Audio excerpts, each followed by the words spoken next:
Hello student, આગળના લેક્ચરમાં આપણે ધાત્વિક સ્ફટિક એની જે 4 3D રચનાઓ છે જેને એક પ્રકારનું પેકિંગ કહેવામાં આવે છે, તો એની આપણે ચર્ચા કરી હતી અને એમાં એક મુદ્દો હતો પેકિંગ ક્ષમતાનો.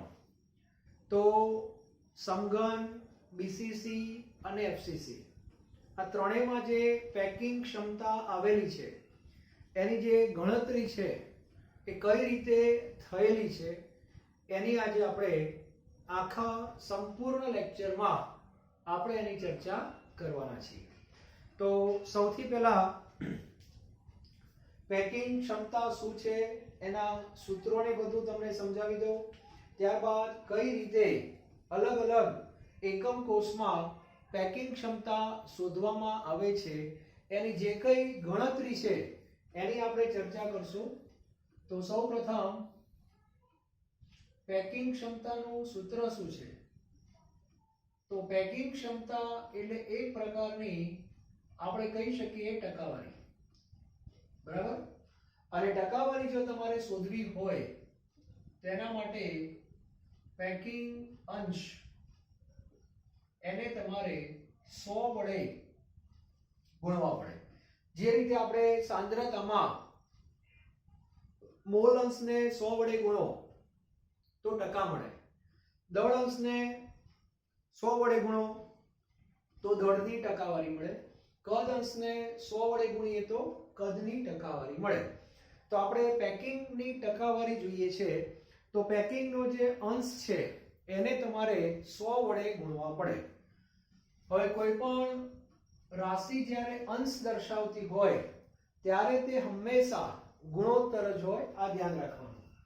તો આ પણ એક પ્રકારનો ગુણોત્તર છે. હવે આ શેનો ગુણોત્તર હશે? તો ઉપર તમારે જે કદ લેવાનું છે આ કદનો ગુણોત્તર છે. એ એકમ પરમાણુનું કદ છે, એક પરમાણુ નહીં. ધ્યાનથી જોજો મેં શું લખ્યું છે, એક પરમાણુ નહીં, એકમ પરમાણુનું કદ. એકમ પરમાણુનું કદ શું છે હમણાં ચર્ચા કરીએ આપણે. ત્યારબાદ નીચે જે મારે કદ લખવાનું છે એ આખા એકમ કોષનું કદ આવશે અને એને ગુણ્યા આપણે 100 કરવાના છે. ત્યારબાદ એકમ પરમાણુનું કદ એટલે શું? તો એક પરમાણુનું કદ કેટલું હોય બધાને ખ્યાલ છે. એક પરમાણુનું કદ હોય છે, કદ એટલે ઘનફળ 4/3 πr3. આ જે કદ છે એક પરમાણુનું છે, તો પ્રતિ એકમ કોષ દીઠ કેટલા પરમાણુ છે એના વડે તમારે ગુણી નાખવાના એટલે એકમ પરમાણુનું કદ મળી જાય. તો એને કહેવામાં આવે છે Z. ત્યારબાદ એકમ કોષનું કદ એટલે શું? તો આપણે ઘન પ્રણાલી જે છે એના સંદર્ભમાં કદ શોધવું છે. તો કોઈ પણ ઘન હોય દરેકને ખબર હોવી જોઈએ, ઘન હોય એમાં લંબાઈ, પહોળાઈ અને ઊંચાઈ ત્રણે સરખા જ હોય. તો આપણા માટે લંબાઈ ગણો, પહોળાઈ ગણો કે ઊંચાઈ ગણો એ માત્ર a છે અને એટલા માટે આપણે એનો ક્યુબ લઈશું એટલે a નો અહીંયા શું આવશે? ક્યુબ આવશે અને ગુણ્યા આવશે આપણે 100. તો આ સૂત્રની મદદથી આપણે કોઈ પણ પ્રણાલી હોય એની પેકિંગ ક્ષમતા આપણે શોધી શકીએ છીએ. પરીક્ષામાં સ્વતંત્ર માહિતી પણ પૂછી શકાય કે ભાઈ બીસીસી માં એકમ પરમાણુનું કદ કેટલું, બીસીસી માં એકમ કોષનું કદ છે, અલગ અલગ પણ પૂછાય. પેકિંગ અંશ પણ પૂછાય, પેકિંગ ક્ષમતા પણ પૂછાય છે. તો સૌપ્રથમ આપણે આજે વાત કરીએ સમઘન. તો સૌથી પહેલા સમઘન વિશે આપણે ચર્ચા કરશું. તો સમઘન જે આપણો એકમ કોષ છે એના સંદર્ભમાં આપણે ચર્ચા કરી રહ્યા છીએ. તો દરેક વિદ્યાર્થીને આગળ કહ્યું તે પ્રમાણે સમઘનની આકૃતિ દોરતા આવડવી જોઈએ. આ થઈ ગયો આપણો સમઘન. સમઘનની અંદર તમને એકમ કોષની અંદર 8 બિંદુ જોવા મળશે અને 8 બિંદુ જે છે એ પરમાણુની હાજરી બતાવે છે. તો આ બધા જે બિંદુ તમને જે દેખાય છે એ પરમાણુના મધ્ય બિંદુ છે અને વાસ્તવમાં આ જે મધ્ય બિંદુ છે એ શું છે? પરમાણુની હાજરી બતાવે છે. તો આમાંથી હું કોઈ પણ બે પરમાણુ જો બતાવવા પ્રયત્ન કરું તો હું આ રીતે બતાવી શકું છું. ધારો કે આ જે પરમાણુ છે એને આપણે આ રીતે વિચારી શકીએ અને આ પરમાણુ જે છે એને આ રીતે વિચારી શકીએ. કહેવાનો અર્થ એ છે બધા પરમાણુ બતાવવાની જરૂર નથી. આપણે એવું બતાવવું છે કે આ પરમાણુઓ એકમ કોષની અંદર કઈ જગ્યા ઉપર ભેગા થાય છે, એકબીજાના સંપર્કમાં આવે છે, એકબીજાને અડે છે, અડકેલા રહે છે. તો સમઘનની અંદર તમે ધ્યાનથી જુઓ તો આ બંને પરમાણુ તમે જુઓ તો આ એકમ કોષની જે ધાર કહેવાય એના સંપર્કમાં આવશે અને ત્યાં જે બંને એકબીજાના સંપર્કમાં છે અને આ જે ધારની લંબાઈ છે એને આપણે a કહીએ છીએ અને પરમાણુની જે ત્રિજ્યા છે એને શું કહેવામાં આવે છે? r કહેવામાં આવે છે. તો હવે ધ્યાન આપજો, આના વિશે આપણે લખશું અહીંયા. તો સૌપ્રથમ તમારે અહીંયા લખવાનું છે કે અહીં બરાબર છે પરમાણુઓ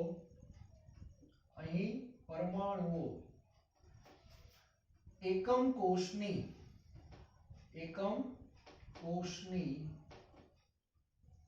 ધાર ઉપર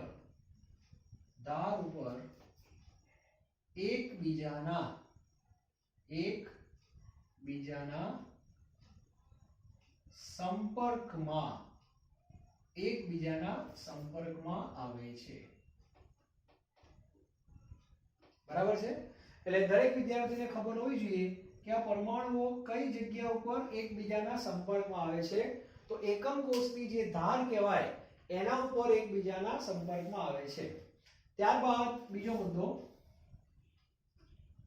જો એકમ કોષની ધારની લંબાઈ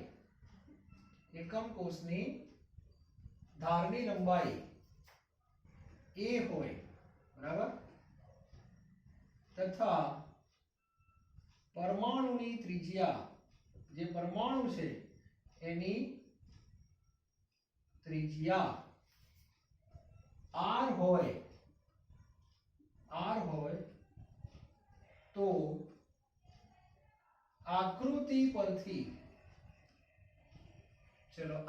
પરથી આપણને એક સંબંધ મળે છે. કોની વચ્ચેનો? a અને r વચ્ચેનો. તો આપણે એવું લખી શકીએ કે a બરાબર 2r. તો આ રીતે આપણે a અને r વચ્ચેનો સંબંધ લખી શકીએ છીએ. આટલી માહિતી દરેક પાસે હોવી જોઈએ. ચલો હવે આપણે ક્ષમતા શોધવાની છે. તો હવે હું સૂત્ર લખું છું. હવે ક્ષમતા બરાબર, સૂત્ર ઉપર મેં લખેલું છે. કોઈ પણ થિયરી સમઘનની જ્યારે પૂછાય ત્યારે ઉપરનો ભાગ તમારે ફરજિયાત લખવાનો, પછી આ નીચેનો ભાગ લખવાનો. બીસીસી પૂછાય તો ઉપરનો ભાગ કોમન છે, નીચે બીસીસી વિશે માહિતી લખશું. તો લખવાનું હવે ક્ષમતા બરાબર, આને સમીકરણ નંબર 1 આપી દેવાનું. ક્ષમતા બરાબર 4/3 pi r³ ઇન્ટુ ચલો z. તો દરેકને ખબર હોવી જોઈએ કે સમઘનની અંદર z નું મૂલ્ય કેટલું હોય છે? સમઘનમાં z નું મૂલ્ય 1. z એટલે પ્રતિ એકમ કોષ દીઠ પરમાણુની સંખ્યા અને છેદમાં આપણે લખશું a નો ક્યુબ, તે બરાબર 2r છે. તો અહીંયા આપણે 2r નો ક્યુબ લખશું અને ઇન્ટુ અહીંયા શું કરી દેવાના? 100. એટલે r નો ક્યુબ તમારે કેન્સલ થઈ જશે એટલે 4/3 બરાબર ઇન્ટુ પાઈ આવશે ઇન્ટુ 1 અને છેદમાં તમારે આવશે 2r ક્યુબ છે એટલે 2 નો ક્યુબ તમારે થશે 8 બરાબર. અને r નો ક્યુબ તો કેન્સલ જ થઈ જશે 4/3 પાઈ અને આને ગુણ્યા 100 અને આનું જો તમે સાદુરૂપ આપશો ટકાવારીમાં ડાયરેક્ટ તમને કહી દઉં તો તમારો જવાબ લગભગ કેટલા ટકા આવશે? 52% આવી જશે. એટલે પહેલા અંશનો જવાબ 0.52 આવશે, એને ગુણ્યા તમે 100 કરી દેશો એટલે 52% જવાબ તમારો આવી જશે. તો સમઘનની અંદર પેકિંગ ક્ષમતાની જે ગણતરી છે એ 2 માર્ક્સમાં જો પરીક્ષામાં પૂછાય તો આપણે આટલી માહિતી એમાં લખી શકીએ. સૌપ્રથમ પેકિંગ ક્ષમતા શું છે તમારે બતાવી દેવાનું અને પછી સમઘન વિશે માહિતી લખવાની. બરાબર છે? તો દરેક વિદ્યાર્થીને આટલું ક્લિયર હોવું જોઈએ. તો આનો સરસ મજાનો એક ફોટો પાડી લો. ત્યારબાદ આપણે બીસીસી ની ચર્ચા કરશું. ચાલો હવે BCC. તો હવે આકૃતિ BCC એટલે અંતઃકેન્દ્રિત ઘન જ છે, બરાબર છે, પણ એની અંદર પરમાણુઓ ક્યાં ભેગા થાય, પછી A અને R વચ્ચેનો સંબંધ શું છે એના વિશે આપણે ચર્ચા કરવી પડે. તો સૌથી પહેલા નંબર 2 અહીંયા આવશે આપણે BCC. BCC એટલે દરેકને ખબર હોવી જોઈએ. BCC ને શું કહેવાય? અંતઃ કેન્દ્રિત ઘન. અંતઃ કેન્દ્રિત ઘન, ધ્યાન રાખજો. એનો અર્થ કે આ ઘન તો છે જ, એટલે સૌથી પહેલા તમારે ઘનની જે આકૃતિ છે તો બતાવવી જ પડે, એમાં કોઈ કોમ્પ્રોમાઇઝ નથી. ત્યારબાદ ઘનની આકૃતિ તમારે દોરી દેવાની આ રીતે. પણ એક વસ્તુ ધ્યાન રાખવાની, આની અંદર આપણે ભણી ગયા એ પ્રમાણે એક સમતલના પરમાણુઓ એકબીજાના સંપર્કમાં હોતા નથી. આપણને બધાને ખ્યાલ છે કે જેમ કે આ પરમાણુ અને આ પરમાણુ એકબીજાના સંપર્કમાં ના હોય. આ પરમાણુ જે છે એ પણ આના સંપર્કમાં ના હોય. ટૂંકમાં આપણે ભણી ગયા કે આ ચારે ચાર પરમાણુ એક સમતલના છે પણ વચ્ચે ગેપ આવે. એ જ રીતે ઉપરના ચાર જે છે એ પણ પરસ્પર સંપર્કમાં હોતા નથી. તો સંપર્કમાં હોય કોણ? તો અંતઃકેન્દ્રિતમાં તમને ખબર છે કે પરમાણુ મધ્યમાં હોય છે, અને મધ્યમાં જે પરમાણુ હોય એ ઉપરના ચાર અને નીચેના ચારના સીધા સંપર્કમાં છે, અને એટલા માટે આપણે ભણ્યા હતા BCC નો સવર્ગાંક 8 છે, બરાબર. હવે આપણે પરમાણુઓ એકબીજાના સંપર્કમાં કઈ જગ્યા ઉપર આવે? તો આની અંદર કોઈ પણ ત્રણ પરમાણુ સીધા સંપર્કમાં આવશે. તમારે એક આ પરમાણુ એના સંપર્કમાં સીધો આગળ લેવાનો અને એના સંપર્કમાં સીધો આ, એટલે આ એને શું કહેવાય? આપણે જે ઘન છે એનો વિકર્ણ કહેવાય. આપણો જે ક્લાસ હોય એમાં આ બિંદુથી સામેના બિંદુનો જે ખૂણો છે એને વિકર્ણ કહેવાય, ઘનનો વિકર્ણ. અહીંયા બે વિકર્ણ આવે છે, એક આખા ઘનનો વિકર્ણ આવે અને એક આ દિવાલ જે છે એમાં આ વિકર્ણ છે ફલકનો વિકર્ણ કહેવાય, બાજુનો વિકર્ણ કહેવાય. એ પણ પિક્ચરમાં આવશે FCC માં. અત્યારે આપણે BCC ની વાત કરીએ છીએ, તો BCC ની અંદર હું બતાવું છું કે પરમાણુઓ કઈ રીતે સંપર્કમાં હોય. તો આ જે પરમાણુ છે એને આપણે આ રીતે દોરશું. વચ્ચેવાળો જે પરમાણુ છે એને પણ હું એ બતાવું છું, અને આ જે પરમાણુ છે એને પણ આપણે બતાવીએ છીએ. અને આ ત્રણ પરમાણુ એકબીજાના સીધા સંપર્કમાં છે, અને આ જે લાઈન છે આ તમને જે દેખાય આને ઘનનો વિકર્ણ કહેવાય, બરાબર. હવે દરેક વિદ્યાર્થીને ખબર હોવી જોઈએ કે આ જે અંતર છે આટલું અંતર એને A કહેવાય. પછી આ જે અંતર છે એ પણ ધાર જ છે એટલે આને પણ એ જ કહેવાય. ચલો હવે સૌથી પહેલા આપણે નીચેનું જે સમતલ છે એમાં કાટકોણ ત્રિકોણ જો બનાવીએ તો આ બિંદુ અને આ ફલકનો વિકર્ણ. તો મને જવાબ આપો, આ તળિયાનો જે વિકર્ણ છે આ A હોય અને આ કાટકોણ ત્રિકોણ છે, તો આ કર્ણ જે બને એ શું બને? √2a બને. ખ્યાલ આવે છે? અને એ જ રીતે આ ઉપરની જે ધાર છે એને પાછી A કહેવાય. તો ઉપર પાછો આપણને બીજો એક કાટકોણ ત્રિકોણ બને છે, અને કયા કાટકોણ ત્રિકોણની વાત કરું છું તો તમને બતાવી દઉં. આ જે કાટકોણ ત્રિકોણ છે એની વાત કરું છું, બરાબર. અને એમાં આ જે ઘનનો વિકર્ણ જે બને, જો આ √2a હોય, આ A હોય, તો આ અંતર કેટલું હોય મારે તમને કંઈ કહેવાની જરૂર નથી. આને કહેવામાં આવે છે √3a. એટલે ઘનનો જે વિકર્ણ હોય, સૌથી પહેલા જુઓ આ ધારની લંબાઈ a છે, આ પણ a છે, એટલે કાટકોણ ત્રિકોણ આ બને. તો અહીંયા જે નીચેનો વિકર્ણ તૈયાર થયો એને √2a કહેવાય. નીચેનો વિકર્ણ આ a સાથે પાછો 90 અંશનો ખૂણો બનાવે, એટલે આ નવો વિકર્ણ તૈયાર થાય એ ઘનનો વિકર્ણ કહેવાય. એટલે આ a હોય, આ √2a હોય, તો આ શું હોય? √3a હોય. તો સૌપ્રથમ અહીં પરમાણુઓ કઈ જગ્યા ઉપર એકબીજાના સંપર્કમાં છે? તો ક્યાં સંપર્કમાં છે વિચારો? તો અહીં પરમાણુઓ એકબીજાના સંપર્કમાં છે. કઈ જગ્યા ઉપર છે કહો? તો અહીં પરમાણુઓ ઘનના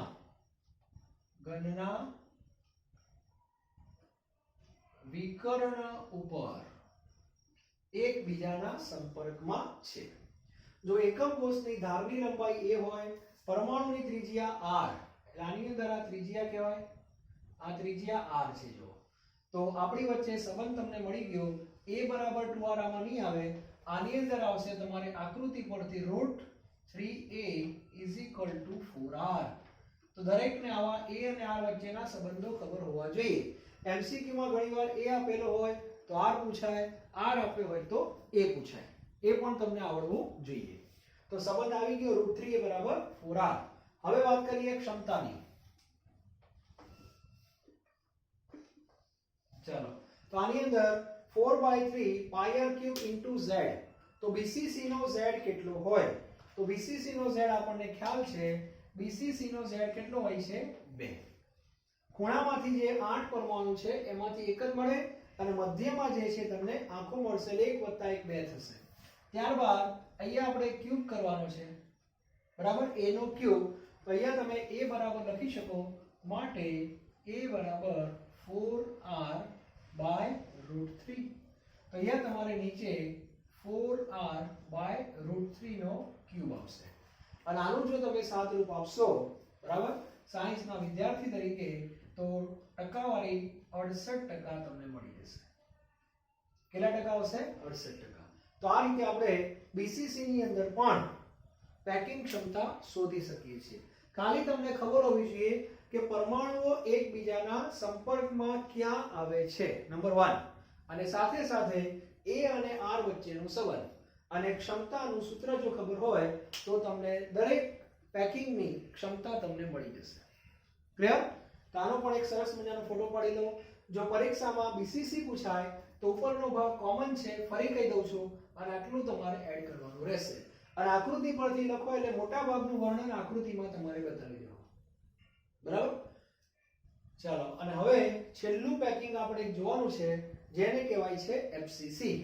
તેની આપણે ચર્ચા કરીએ. FCC એને ફલક કેન્દ્રિત ઘન એવું કહેવામાં આવે છે. ફલક કેન્દ્રિત ઘન.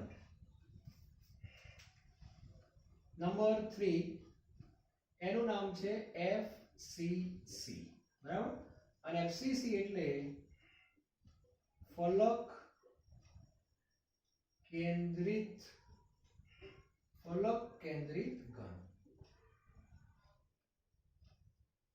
ઓકે, ચાલો. હવે આની અંદર આ પણ ઘન જ છે, એટલે આકૃતિ તમારે ઘનની તો પહેલા ફરીથી એકવાર કહી દઉં છું, દોરવી જ પડશે. અને આનું નામ છે ફલક કેન્દ્રિત ઘન.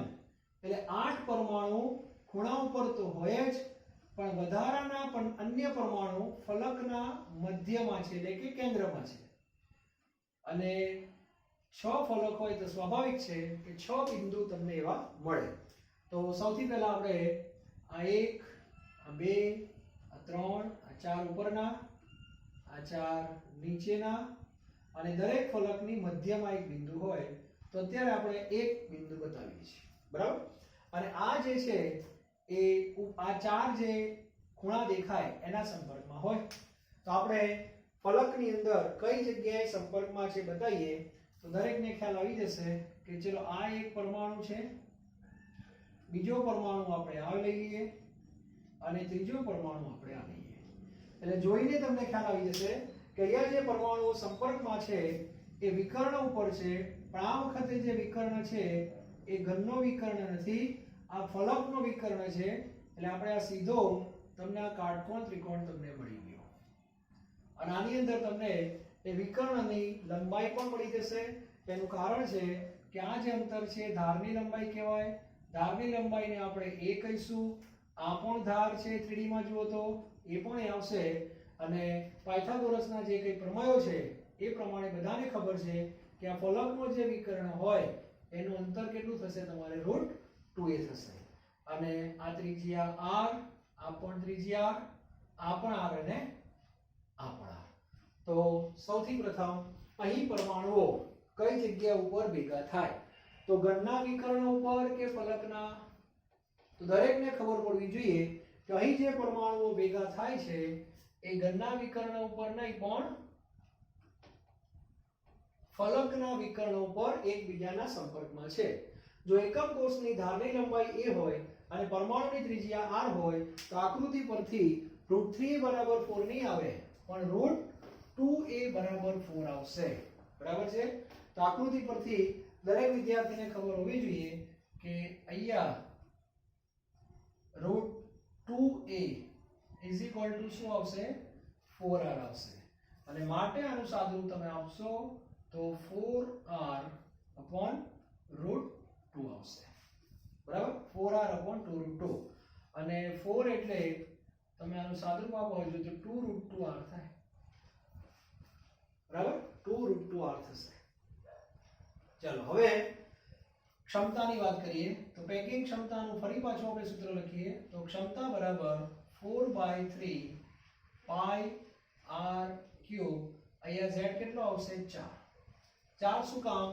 તો જે 8 પરમાણુ ખૂણા ઉપર છે ત્યાંથી તો તમને એક જ મળે, ફલકમાંથી તમને ખબર છે કે 1/2 મળે, એને ગુણ્યા 6 કરો એટલે 3, એટલે એ રીતે તમને z 4 મળશે. ફરી એકવાર કહી દઉં છું, z એટલે પ્રતિ એકમ કોષ દીઠ પરમાણુની સંખ્યા. ચલો ત્યાર પછી નીચે a નો ક્યુબ છે તો એની જગ્યાએ તમારે કિંમત સીધી મૂકો તો બી વાંધો નથી, 2√2r એટલે r નો ક્યુબ તમારે કેન્સલ થઈ જશે, આને ગુણ્યા તમારે 100 કરી દેવાના અને સાદુરૂપ તમે આપશો તો આનો જવાબ આપણને મળી જશે કેટલા ટકા? 74%. તો 74% પેકિંગ ક્ષમતા આવે છે. 72% આગળના લેક્ચરમાં લખાઈ ગયેલું છે ભૂલથી, તો એ 74% છે, બરાબર. તો આ રીતે આપણે એફસીસી માં પણ પેકિંગ ક્ષમતા આપણે શોધી શકીએ છીએ. તો દરેક વિદ્યાર્થીને આ 3 ગણતરી આવડવી જોઈએ. ફરી એકવાર કહું છું કે સંગતમાં ક્યાં ભેગા થાય તો કે ધાર ઉપર, બીસીસી માં ક્યાં ભેગા થાય તો કે ઘનના વિકર્ણ ઉપર, એફસીસી માં ક્યાં ભેગા થાય ફલકના વિકર્ણ ઉપર. આ વસ્તુ પહેલા ક્લિયર હોવી જોઈએ. ત્યાર પછી સમઘનની વાત આવે એટલે તરત ઉપર જે ધાર હોય છે એનો આ ખૂણો અને આ ખૂણાના બે પરમાણુ, ધારની લંબાઈ a છે, a બરાબર 2r. બીસીસી ની વાત આવે ત્યારે √3a = 4r, એફસીસી ની વાત આવે ત્યારે √2a = 4r. આ તમને આવડવું જોઈએ. ત્યારબાદ આનું સ્વતંત્ર કિંમત પણ ખબર હોવી જોઈએ. તો 4/3 πr³ z કરો એટલે પ્રતિ એકમ કોષ દીઠ જે પરમાણુઓ છે બધાનું કુલ કદ આવશે, એને એકમ પરમાણુનું કદ કહેવાય. અને એકમ કોષનું કદ શોધવાનું કે તો પણ તમને આવડવું જોઈએ. તો આ રીતે આપણે પેકિંગ ક્ષમતાની ગણતરી કરી શકીએ અને એકદમ સરળ પ્રશ્ન છે, તો દરેકને આવડવું જોઈએ. આમાંથી એમસીક્યુ પણ પૂછાય, એ અને આર ઉપરથી ઘણા બધા એમસીક્યુ તમને ગણતરી વાળા જોવા મળશે. તો આને કહેવામાં આવે છે ધાત્વિક સ્ફટિક. એટલે મોટા ભાગે ધાત્વિક સ્ફટિકની જે કંઈ ચર્ચાઓ છે એ બધી આપણી અહીંયા પૂરી થઈ ગઈ છે. પણ ફરીથી એકવાર તમને યાદ કરાવી દઉં કે દરેક વિદ્યાર્થીને આટલી માહિતી તો હોવી જ જોઈએ. એટલે ફરીથી એકવાર કહી દઉં છું કે દરેક વિદ્યાર્થીએ આટલું તો યાદ રાખવાનું જ. નંબર 1, તમને એટલી તો ખબર પડવી જોઈએ કે હું તમને એમ કહું કે કોઈ પરમાણુ સમઘનમાં છે તો સમઘનમાં જ્યારે હોય ત્યારે તમારે આટલી વસ્તુ હોવી જોઈએ કે બધા પરમાણુ ક્યાં હશે? ખૂણા ઉપર હશે. સમઘન એટલે બધા જ પરમાણુ ક્યાં હશે? ખૂણા ઉપર, 8 એ 8. ત્યાર પછી હું તમને એમ કહું કે પરમાણુ બીસીસી માં છે, હું તમને એમ કહું કે પરમાણુ બીસીસી માં છે તો તમારા મગજમાં એટલું ક્લિયર હોવું જોઈએ કે 8 પરમાણુ ખૂણા ઉપર છે અને એક પરમાણુ ઘનની બરાબર મધ્યમાં છે. એટલે બીસીસી એટલે ખૂણા વત્તા મધ્ય નો સમન્વય, આટલું ખબર હોવી જોઈએ. અને ત્રીજું, હું તમને એમ કહું કે પરમાણુઓ એફસીસી માં છે તો દરેકને આટલી ખબર પડવી જોઈએ કે ખૂણા વત્તા ફલક. ફલક લખો એટલે ફલકની મધ્ય, એટલું સમજવાનું. તો આટલું સામાન્ય ગાણિતિક ભાષામાં યાદ રાખશો, સૂત્રની ભાષામાં યાદ રાખશો તો વધારે મજા આવશે. હું એફસીસી કહું એટલે તમારે ખૂણા વત્તા ફલક બોલવાનું, બીસીસી કહું એટલે ખૂણો વત્તા મધ્ય બોલવાનું, અને સમઘન કહું એટલે માત્ર ખૂણો બોલવાનું. આટલું જો તમે બોલશો તો તમારા ઘણા બધા પ્રશ્નો આપણે સોલ્વ કરી દઈશું અને આના એમસીક્યુ સોલ્વ કરવાની તમને બહુ જ મજા આવશે, બરાબર. તો આગળના લેક્ચરમાં આપણે એક નવા ટોપિક સાથે આગળ વધવાનું છે. Thank you very much.